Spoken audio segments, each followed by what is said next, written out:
Imagine it's trivia night at your favorite pub. The category is adventure, and the question is, who was the first person to reach the North Pole? What would your answer be? If you're a polar exploration fan, you might say Frederick Cook or Robert Peary, both of whom have at one point been credited with being the first to the pole, with Peary often getting the official nod. If either of those was your answer, though, you'd be wrong. Today we're going to find out why. Hi there, thanks so much for listening. I'm Justin Hausman, Adventure Journal's senior editor, and today I'll be telling you one of definitely my favorite adventure story and my favorite historical badass story. It's about a man named Ralph Plaisted, the unlikeliest polar explorer in history, who, prompted by a bar bet, dragged a hodgepodge crew of regular Joes from Minnesota to the North Pole. The best part? They had no idea at the time they were the first to get there.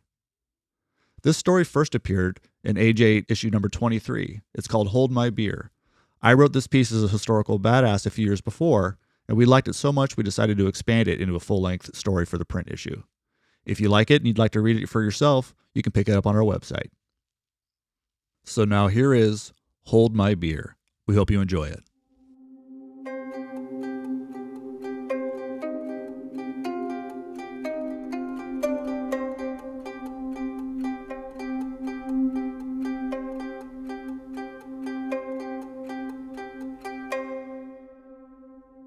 The night Art Alfterheide threw down the challenge that rewrote polar history, he wasn't thinking about the North Pole or who'd been there first. He just wanted to go seal hunting. It was March 1966. Alfterheide was at the Pickwick, a pub in Duluth, Minnesota, overlooking Lake Superior's gritty shoreline, to gather some beta on Canadian hunting spots from a man named Ralph Plaisted. Plaisted, an affable 39-year-old high school dropout from Bruno, Minnesota, had recently made the local papers for piloting a snowmobile, which was then a newfangled invention, 250 miles in one day from the Canadian border to St. Paul. Big-shouldered and with a drooping mustache, he had an infectious enthusiasm for winter travel, and a mutual friend connected them so they could talk shop. Plaisted spent much of the evening praising the merits of the snowmobile. He was a uniquely gifted salesman, a trait honed selling insurance, and he tried to convince Alfterheide, a meticulous and well-organized physician, to ditch sled dogs for motorized travel. The doctor wouldn't budge. Dogs, Alfterheide argued, had been good enough for the Inuit, who knew more about Arctic travel and survival than anyone. Snowmobiles would be noisy, smelly, and intrusive in the quiet north. They were inelegant machines. Not only were dogs reliable and time-tested, he told Plaisted, if you get hungry, you can't eat a snowmobile. Plaisted asked Alfterheide to consider the glory of being the first to travel by snowmobile into the Canadian Arctic. Alfterheide said he didn't care about glory, and if Plaisted was so in love with the damn machines, he should just ride one of the things all the way to the North Pole. Okay then, said Plaisted, maybe I will. A few weeks later, his hunting trip a success, Alfterheide received an envelope in the mail. He opened it and stared dumbfounded at the contents. It was a piece of stationery emblazoned with a logo depicting a red snowmobile and a blue map of the North Pole. Below the logo it read, Plaisted Polar Expedition 1967, Ralph Plaisted, leader. Dr. Art Alfterheide, co-leader. What followed was a detailed plan to ride snowmobiles to the pole. In that moment, Alfterheide knew two things. One, he was powerless to resist Plaisted's determination and was going to go to the pole with him. Two, he had no idea how to tell his wife. What neither Alfterheide nor Plaisted knew then was that nobody had ever traveled to the pole via land. When they finally got there 2 years later, they were happy simply to have survived and had no clue they'd just made history. At the time, it was thought Admiral Robert Peary was the first to reach the North Pole in April 1909. Or maybe it was Frederick Cook in April 1908. After their expeditions north, the two explorers waged a battle in newspapers and on the public lecture circuit over who got there first, if at all, and neither could prove that they had reached the pole, because it's a magnetic point. Unlike the South Pole, smack in the middle of the continent of Antarctica, the North Pole exists somewhere above a shifting field of sea ice, atop an ocean 10,000 feet deep. Peary's story eventually won out. The National Geographic Society, which sponsored his expedition, announced Peary had definitely made the pole. Congress examined his records, was satisfied he'd succeeded, and rewarded him the rank of Rear Admiral and a comfy pension. Never mind that Peary was an infamous glory hound who once exhumed the graves of Greenland natives to sell their burial possessions, and who once wrote a letter home from an expedition, saying, "Remember, Mother, I must have my fame." Many in the expedition community harbored doubts about the claim of both men, and in 1988, the National Geographic Society agreed to re-examine Peary's records. They shared them with veteran polar explorer Wally Herbert, who determined there was no chance Peary could have traveled as fast as he'd said. Nor was Peary a skilled enough navigator to locate the pole definitively. Peary, the scientific and polar exploration communities finally agreed, had almost certainly faked his records. National Geographic publicly admitted it had erred in confirming Peary's claim. Years later, Plaisted was surprisingly sanguine. If National Geographic had debunked Peary sooner, he had told the Los Angeles Times, then there would have been someone who would have gotten there before me. Ironically, after hearing word of his plan to reach the pole, National Geographic in 1966 invited Plaisted to its headquarters. By summer, just months after hatching what he called the big idea, Plaisted was in Washington, D.C., seeking governmental and military assistance. Society executives were curious to meet him, and he assumed they might dangle financial support. Instead, they scoffed at the man with no scientific or academic bona fides, no polar experience, who thought he could ride snowmobiles to the top of the world. Peary had already been there, they reminded him. There were no discoveries to be made, no glories to be won. Plaisted wasn't mean enough, they said. He wouldn't drive his team beyond exhaustion and to the point of hatred to get them to the pole. Cronies, they said dismissively of Plaisted and the men he'd recruited to join him. His blood boiled. They said nobody could just take a few cronies from Minnesota and go to the North Pole, Plaisted later told a reporter. I told them they could just sit there and watch me. Plaisted spent weeks pitching the trip to friends and friends of friends he hoped would sign on as crew. His neighbor, Don Powelek, an engineer by trade, joined as radio operator. A high school geography teacher named Jerry Pitzel, who learned to read a sextant in the Marine Corps but wasn't much for camping, would be the navigator. Alfterheide signed on as doctor, though he was mostly interested in traveling the Arctic and studying paleopathology. Walt Peterson, who sold Ski-Doo snowmobiles and had recently competed in a race from Winnipeg to St. Cloud, heard about Plaisted's trip while on a business trip in Duluth. A tinkerer with a fount of restless energy, Peterson was a genius with small two-stroke engines, and he had single-handedly kept his Ski-Doo running, frozen fingers and all, during the race. He called Plaisted personally and offered his services as mechanic. Plaisted spent weeks mailing hundreds of letters to prospective companies to gin up sponsorships, supplies, and financial help. Many happily signed on. The country was practically flowing with post-war gumption. It was a time of limitless ambition, with Apollo missions putting the moon within reach, and new scientific discoveries seemingly daily. Plaisted's garage overflowed with donated gear, food, whiskey. Bombardier, the Quebec company that manufactured the Ski-Doo, agreed to supply him with machines as long as it could send a representative. Jean-Luc Bombardier, son of the founder and a dashingly handsome snowmobile racer, joined the crew and proved invaluable piloting the sleds over deadly ice fields. The assembled team spent weekends in winter 1966 at a camp Plaisted maintained in Saskatchewan, preparing as best they could for what they might find in the Arctic. They jumped into freezing water to learn how it felt. They built ice shelters, and they put their Ski-Doos through hell to see how much the little suckers could handle. They bonded, learned each other's limitations, and marveled at one another's talents. But they weren't nearly ready. The men made their first attempt in spring 1967.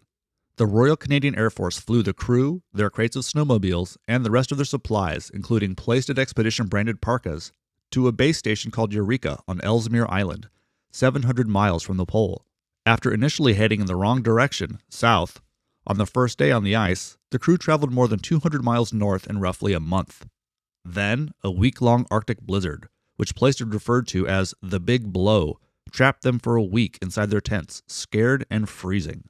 When the storm subsided, revealing giant cracks in the sea ice surrounding their camp, Plaisted signaled a retreat and called a halt to the mission. "We could really have moved except for that storm," Bombardier told Plaisted, smoking a cigarette at the tarmac after their flight back to Eureka.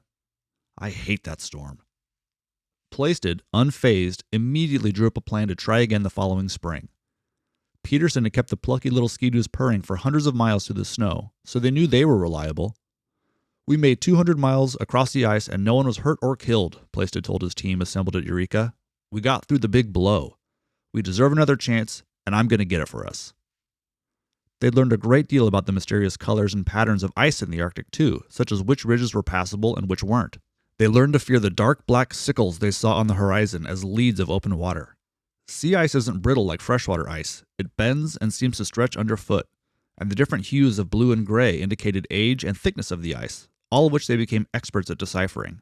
That month in the north turned insurance salesmen, doctors, and mechanics into polar veterans.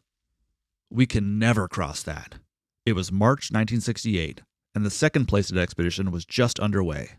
This time, they began only 400 miles from the pole, on the 100-foot thick ice shelf topping Ward Hunt Island, at the edge of the pack ice. Canadian photographer Ernst Michel, there to document the trip, stared out at the jagged pileup of compression ridges and tumbled blocks dozens of feet high and stretching for miles, the pole many leagues beyond. This ever-changing ice groaned and crunched, the only sound other than their idling snowmobiles. Just then, the airplane that had dropped them off buzzed overhead, flew a circle around them, and headed off at a 45-degree angle, only to repeat the maneuver several times. The pilot tossed a small red object from the plane's window that drifted to the ice below. A cigarette box with a paper message inside. "You're 45 degrees off course. Enter the pack ice here." That crucial mistake discovered, they resumed dragging their snowmobiles through shattered columns of ice. Upon making camp that afternoon, Peterson realized he'd left his tools at base camp. Their medical supplies were left behind too. And they forgot the generators that powered their radios. Plaisted yelled at the men for being so careless. "Jesus Christ, do I have to do everything myself?" he bellowed while preparing soup for dinner. When one of the men asked for a spoon, Plaisted, annoyed, responded, "Shut up and drink it. I forgot the silverware too." In the days to come, they gradually found their footing. It required a trip back to base camp to recover their forgotten gear, a journey sidelined when Peterson thought he spied a polar bear and refused to leave camp again without a gun and escort. But soon enough, they were on their way. The miles piled up. Blizzards kept them in their tent for days at a time, sometimes sleeping 2 men to a bag for warmth. They were uncertain about crossing strange forms of ice they didn't recognize.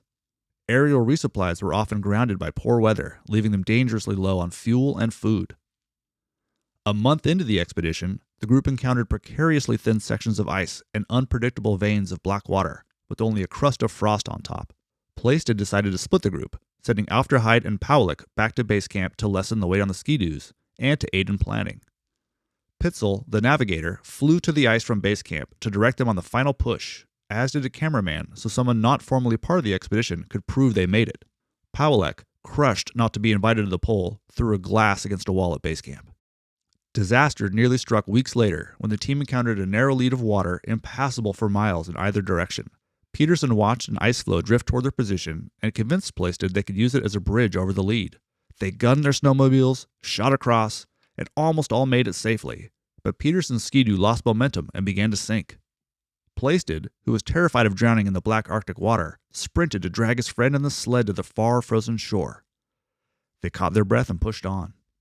By mid-April, Pitzel announced they were close, perhaps within a few degrees of the pole. He recorded sextant readings every hour to account for the ice's drift over water, a navigational masterstroke that eluded Peary 60 years before. One evening, as they made camp, an Air Force plane monitoring their progress radioed that they'd overshot the pole by 35 miles and would need to double back. Pitzel, dismayed, plotted and replotted their position, insisting they were right on course, a mere 10 miles away. "Forget it, Jerry," Peterson said, imploring Pitzel to trust his own judgment over the Air Force navigator. "We've got confidence in you." Finally, on the morning of April 20th, the Air Force jet roared low overhead. The pilot's voice came crackling through Plaisted's radio. "This is Lark 47 on approach to the North Pole." The pilot counted down to indicate the precise moment he'd fly over the pole. 10 seconds. 9 seconds. The men began whooping and hollering below. 8, 7, 6, 5. "I see them dead ahead. 4, 3, 2, 1. North Pole! Dead on! Every direction from where you fellows are is south." Plaisted and his crew were standing smack in the center of the North Pole. The Minnesota Croaties had done it. In the immediate years after their return, Plaisted barnstormed the upper Midwest on a lecture circuit, showing off the ski-doos that made the trip. He attended any public event that would help him raise money to pay the expedition's bills, even grocery store openings. He craved national attention for what his team had accomplished, and he felt spurned when it never came. National Geographic, infuriating him, had a reporter waiting when the expedition party returned to Montreal, where they'd organized the 1968 expedition, but he refused to sell them the story, still burned by their arrogance. 1968 was a tumultuous time in America, and a poor year to compete for attention. Martin Luther King Jr. was assassinated just weeks before the Plaisted team reached the pole. The Vietnam War's Tet Offensive destroyed American confidence in its leadership. NASA was scaling up the Apollo missions, and just a year after Plaisted returned from the pole, Neil Armstrong stepped on the moon. A group of bearded Minnesotans riding snowmobiles in the Arctic had no chance. Ralph thought for sure there would be a ticker tape parade in New York City, Pitzel later told a writer. Ralph had a big ego. It was all ego all the way. He was convinced there would be laurels, but no dice. Tim Peterson, Walt Peterson's son, who maintains an exhaustive archive of the Plaisted expedition, thinks the polar exploration community dismissed his father's accomplishments because they were enamored by the romance of human and dog-powered expeditions and couldn't accept a motorized trip as legitimate. And the public still believed Peary had reached the pole 60 years prior. It was only after they'd succeeded that Plaisted began to suspect his team was the first to the prize. His expedition took 43 days, 2 hours, and 30 minutes to reach the pole using mechanized transport. Peary said he went to the North Pole in 37 days and came back over the same trail in 16. And we knew that couldn't happen because the roads we built were gone in a few hours, said Plaisted. Up there, there's 5 million square miles of ocean and it's moving constantly. We knew Peary didn't do it. All the members of our expedition knew it, he told the Los Angeles Times in 1989. The men of the Plaisted expedition returned to Minnesota every year for decades to celebrate their achievement. Plaisted quit the insurance business and built a hunting and fishing camp at his property in Saskatchewan. The rest of the group returned to their families and careers, content in their adventure, even if fame had eluded them. For most, the trip to the North Pole was a grueling highlight of their lives. Walt Peterson passed away in 2016 after living his last few years in a memory care facility in Minnesota. Dementia had claimed much of his grip on the past, but the Arctic never left him. The hospital called and said the dad was saying crazy things, Tim later told the author Guy Lawson. They said he told them he'd been to the North Pole on a snowmobile. Tim laughed and told the hospital administrator, well, that part was true.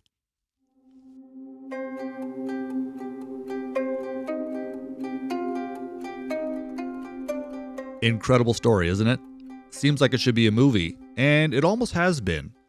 Back in 2009, Sony Pictures had to deal with Will Ferrell and a few other actors to portray the Ralph Plaisted expedition, but the deal fell through when the families were a little bit afraid it would end up being a bit of a bumbling buddy comedy, and that's not what they wanted.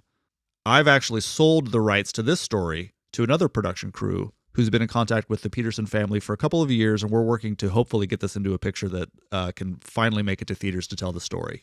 In the meantime, on Discovery Plus, there's a documentary called First to the Pole, which I appeared in. I went out to Minnesota a few years ago to meet with some of the family, and that was a great experience, and it helped inform much of this piece. Thanks for listening, and for more historical badass stories that just might change your view of adventure history, head to adventure-journal.com and subscribe today. Subscribe to the podcast too, give us a like on YouTube, a 5-star rating on wherever you get your podcasts, and say hi if you bump into us somewhere, perhaps at the North Pole.